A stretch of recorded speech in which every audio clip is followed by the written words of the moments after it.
week is going well. It's the end of the day, and I'm on my way to Costco and Kroger for grocery day. What is going on? This morning I did a Tone It Up routine that's new to me, one of their newer ones. I just really enjoy their their Beach Babe series. The backgrounds and everything are really motivating. It's just really pretty to see the beach views and everything. I enjoy doing that in the morning, but OMG, I had a problem this morning with my coffee. Yours truly absent-mindedly forgot to put water in the base of my Bialetti little espresso maker. Panicky. Fortunately, I had 2 Bustelo instant packs, you know, one of those little sticks of an instant coffee. So that is what I've been surviving on all day is the Bustelo instant. And while it's good in a pinch, it is not a substitute, okay? It is no substitute for the Bialetti brewed Bustelo. No. You all asked me about applying the Japanese and European sunscreens on outdoors as opposed to the US ones. So, you know, avobenzone is the chemical filter that affords us most of our UVA protection here in the United States, and it is prone to photodegradation. So it starts losing efficacy, you know, after you put it on once you're out in the sun. That's one reason, although you always need to, but one additional reason why you need to reapply your sunscreens every 2 hours while you're outdoors, or at least 3 times throughout the day. But yeah, avobenzone, if you put it on like in the sun, you know, you're losing some of it from the get-go. And chemical sunscreens need to actually be put on before you go out to form a film. That's really hard when you're reapplying them. Like, you can't go and hide inside sometimes, you know? So yet another shortcoming of avobenzone. But the Japanese and European sunscreens, they don't, you know, they have other filters in them that stabilize avobenzone when it's present. And they're not susceptible to that photodegradation. So it's okay to, you know, it's less of an issue with those as far as reapplying outside. But yeah, the photodegradation of avobenzone is hard to get around. It's one of the many limitations of avobenzone. And now that Hawaii has banned oxybenzone, which is a UVB filter. Oxybenzone in a lot of Neutrogena's products is what stabilizes avobenzone a little bit. That's what HelioCare is. So anytime you see a Neutrogena sunscreen that says with HelioCare, that basically means that you can't take it to Hawaii. So, you know, that's unfortunate, because people in Hawaii, you know, they have to. It's good to use exclusively zinc sunscreens, don't get me wrong. It's good to use exclusively zinc titanium sunscreens that are non-nano if you're really, really concerned about the reef. But I worry that people just aren't going to use those, you know, that people with darker skin tones in particular, that's a pretty heavy cast to be rocking. And, you know, there are a lot of different complexions in Hawaii, and I fear that those complexions who are gonna have more of a noticeable cast will shy away from sunscreen because of this, because they don't have their chemical sunscreens. I rearranged the furniture in my Costco, and I'm getting used to it, but I totally love it. Okay, I don't know if you can appreciate this, but they have oriented the aisles this way towards that wall.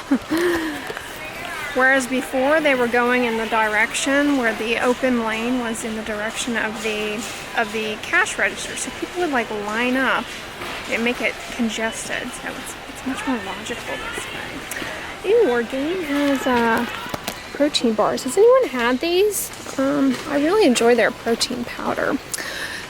They have peanut butter, chocolate chunk, and cookie dough. I don't really eat protein bars, TBH.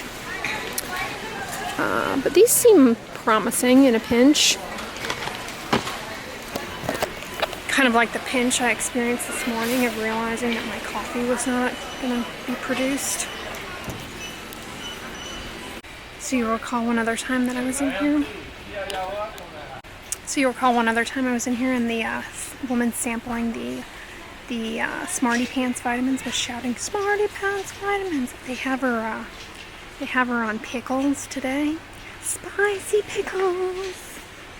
She should be an auctioneer. She's very, very, very good voice projection skills. Now, I just sampled one of these Mica plant-based multi-veggie burgers. They're completely vegan, but I have to say, I don't think they're worth the $9.99. You get 12 in this box. They aren't bad, but they have no sort of substance to them. They're only veggies and I think quinoa. So I don't think they're going to be particularly filling as a main meal. And their sodium content is pretty high. I don't know if you can see. Yeah, the sodium content is like 18% of your daily sodium in one veggie burger. And so I don't think they're worth it. They're not bad. You can't eat, and you also can't microwave them. So I don't really get the convenience of that. But I would say they're not terrible, but let's see, what do they have? It's just carrots, rice, broccoli, bell peppers, spinach, and salt and canola oil and cauliflower. Yeah, they're not great. They're not horrible, but they're definitely not worth $9.99. These are also really salty. I haven't had them in years. I used to love these before I was vegan. I'm not sure if, I think the Chipotle black bean one is vegan, but a lot of the Morningstar products aren't. A lot of them have egg or cheese in them. Alright, so first of all, from Costco, I went ahead and got this giant 10-pound bag of Cal Organic Farms carrots. I am sold on buying the carrots there. The organic carrots definitely taste better, in my opinion, than non-organic carrots. I've always noticed that. And the price of these is much better than just buying the carrots at Kroger. So I am pretty much switched over to buying the organic ones there, unless they do away with them. Fingers crossed they don't. I also, of course, had to get my Taylor Farms organic cauliflower rice. Someone was asking me where I buy this in Costco. So within my Costco, there's a walk-in produce room, like a walk-in refrigerator, where all of the fruits and veggies are, the fresh fruits and fresh veggies are, and that is where they have the Taylor Farms organic cauliflower rice. And the other place that you can find the organic cauliflower rice within Costco is they sell it in a large bag frozen in the freezer section. It's a different brand. My mom has purchased it and it tastes good, but I just buy the fresh there. She often will buy those frozen ones. So that's where you get it. But yeah, a lady in line asked me, frequently when I buy this in Costco, people ask me, what does it taste like? How do you use it? So I told her, yeah, I mean, oddly enough, I put it in my oatmeal.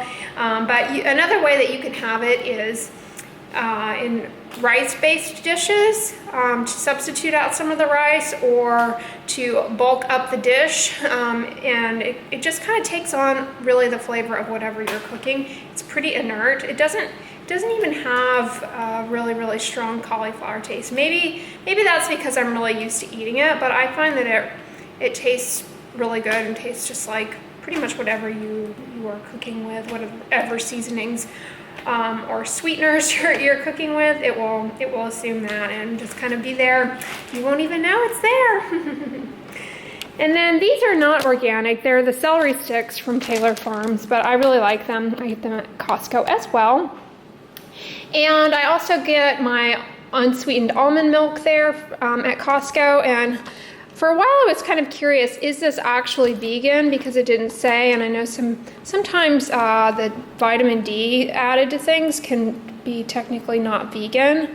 So I was always curious as far as what I told you guys about this, but it is in fact, I've noticed lately it says vegan on the side, so it is in fact vegan, but I really like this one because they add B12 to it. So it's another way, in addition to a B12 supplement, for vegans to get a little bit of extra B12, since you can pretty much only get that from animal sources. Okay, and then moving to Kroger, I've really been enjoying these radishes that I got in the bag here. They're really fresh. I just eat them plain, but I want to try slicing them up. Really thin and maybe dusting on some, I have some Chipotle Mrs. Dash, dusting on some Chipotle Mrs. Dash and baking them on a sheet in the oven to make radish chips. I think that would be really good. And I think this week these were on Ibotta for like, I don't know, maybe 25 cents cash back any radish purchase. I also got a yellow onion. Then at Kroger, I got some of these petite purple potatoes. I really love these a lot. They are so good. They are a very vibrant purple on the interior, so I enjoy those. And then I also got 2 sweet potatoes. I went with the organic cucumbers this week. They looked a little bit better than the non-organic ones, and they were not very expensive. So I went ahead and got those. I really enjoy slicing these up and having them with apple cider vinegar and Mrs. Dash as a salad. And now that I've been into radishes, I throw some of those in as well. Then I also got some more broccoli crowns. These have been on sale at Kroger, so they're really tasty. I just throw them into the Kosari for lentil soups and things. And even with it, if it gets a little mushy in the soup, it's kind of flavorful that way. And then I got another head of Napa cabbage. Okay, this is actually called Savoy cabbage. Is there a difference between Savoy and Napa? I think there is. I think Savoy is around like this, and Napa is that more, but I think Napa is more of a large U-shaped cabbage. So this is actually more properly called Savoy, I suppose. And then I have been loving these True Lemon drink mixes. I'm officially hooked on them. I have had the wild berry, the watermelon agua fresa is really good. So I wanted to try the strawberry lemonade this week. Then I'm close to out of my Bustelo. Lavazza is on sale, and I also really enjoy Lavazza, so I went ahead and got a bag of that. And then this is not from Kroger, actually. This is from Walgreens. I went ahead and ordered this on walgreens.com and got, FYI, 4% cash back on Ebates with the browser extension. You should totally have as well if you ever buy anything online. But anyways, Ebates plug aside. Nescafe decaf house blends. I really like to have this in the afternoon when I'm cut off from caffeine. This is the best decaf coffee, instant coffee that I've ever had, and it's really good. I switched to Folgers last week, the Folger sticks, because they've been out of Nescafe at Kroger, and it was terrible, so I'm glad to have this back in my life. Oh, and speaking of things that I can't live without, Rhythm Superfood Beet Chips. Yeah, I got 2 bags of those. So there's a new cat in town, Bear Chips, B-A-R-E. They have a carrot chip and a beet chip. They're baked in just the carrot or just the beet.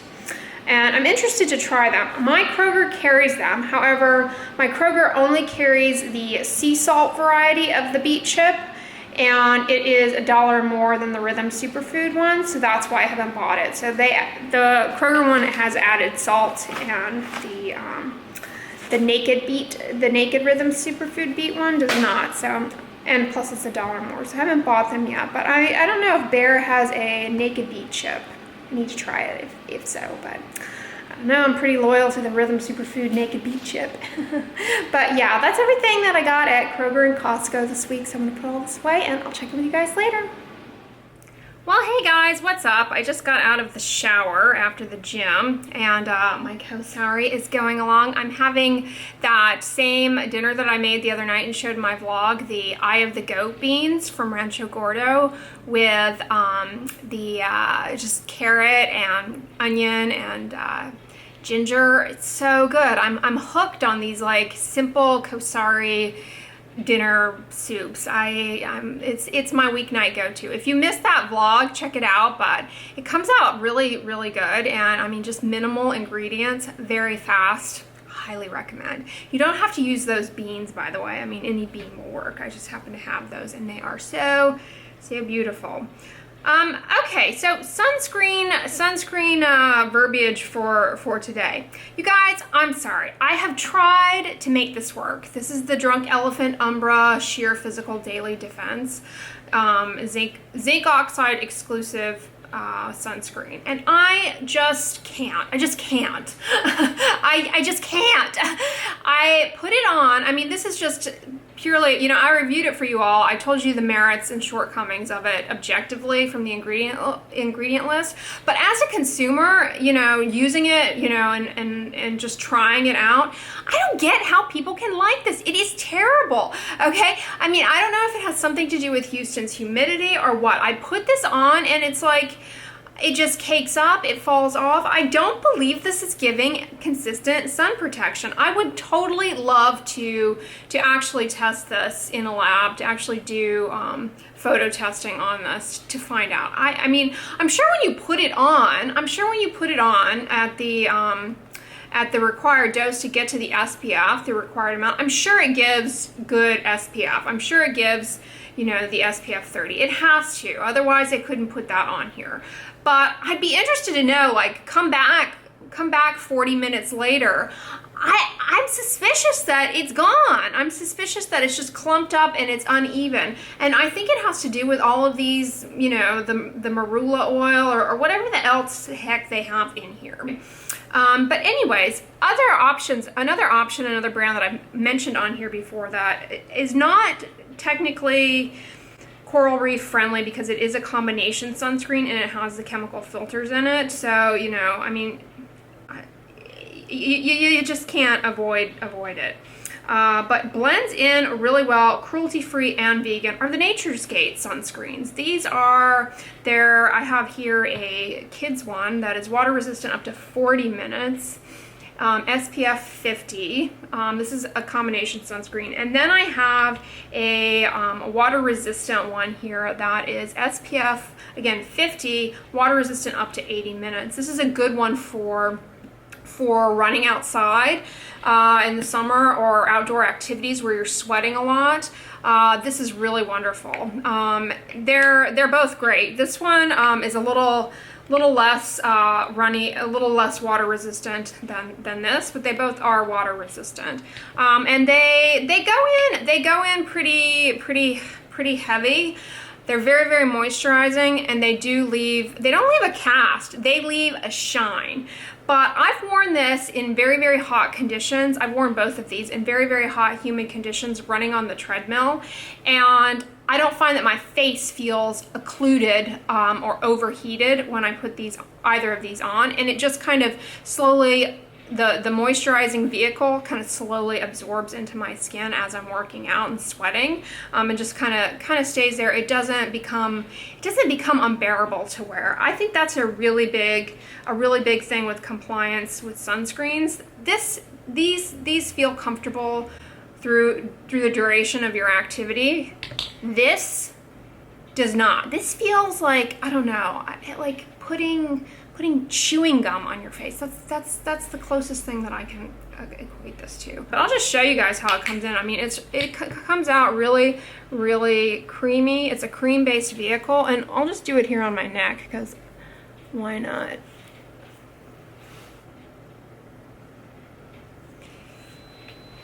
So when you first put it on, there's a little bit of a white cast and a shine, but once it dries on there, the white cast completely fades. And I'll do the kids on the other side for you guys.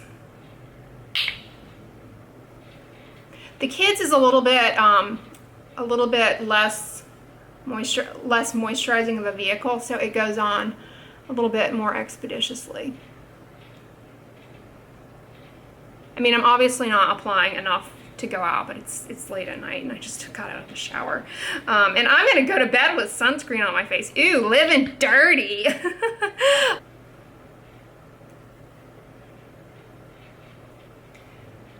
All right, so it's been about, I don't know, approximately 4 or 5 minutes, and you can see the cast has kind of faded. This one's a little bit less time. This is kids. versus adults. I mean, you don't have to be a kid to use the kids one, and you don't have to be a mermaid to use the aqua one, but I prefer these. I mean, aesthetically I think they're better, and tolerability wise I think they're better, and I have more confidence in the sun protective, this offering you better protection. I would be willing to bet that if you pitted this against the Drunk Elephant one as far as both UVB and UVA protection initially, and you know, after say 20-30 minutes, I bet the Nature's Gate would win. If I were a betting person, I would say the Nature's Gate would win. The Nature's Gate ones have no fragrance. They don't have you know, exotic oils or anything in them. I mean, they're very nice. I recommend them over Drunk Elephant, obviously. And I just don't get the hype here. But yeah, I think they're really nice. And like I said, I've worn these to the gym. I've worn them outside here. I mean, it's incredibly hot and humid. I think those of you in more tropical climates similar to mine will find they're okay. When you put them on, you're like, I don't know if I'm going to be able to hack this. But I have found that with sweating and everything, they're actually perfect. They don't feel greasy. They don't run into your eyes and sting. And your face, you know, one way you can tell how, you know, one kind of off-putting thing with a lot of sunscreens when you're working out is that if they're too heavy, it makes sweating feel really uncomfortable, and it makes, you know, it makes you not like it. So I found with these that that's not the case. So yeah, I prefer them and recommend them. But anyways, guys, I hope you enjoyed the vlog today in the grocery haul. Lots of veggies as per usual. But anyways, if you like this video, give it a thumbs up, share it with your friends, and as always, don't forget, sunscreen and subscribe. I'll talk to you guys tomorrow. Bye.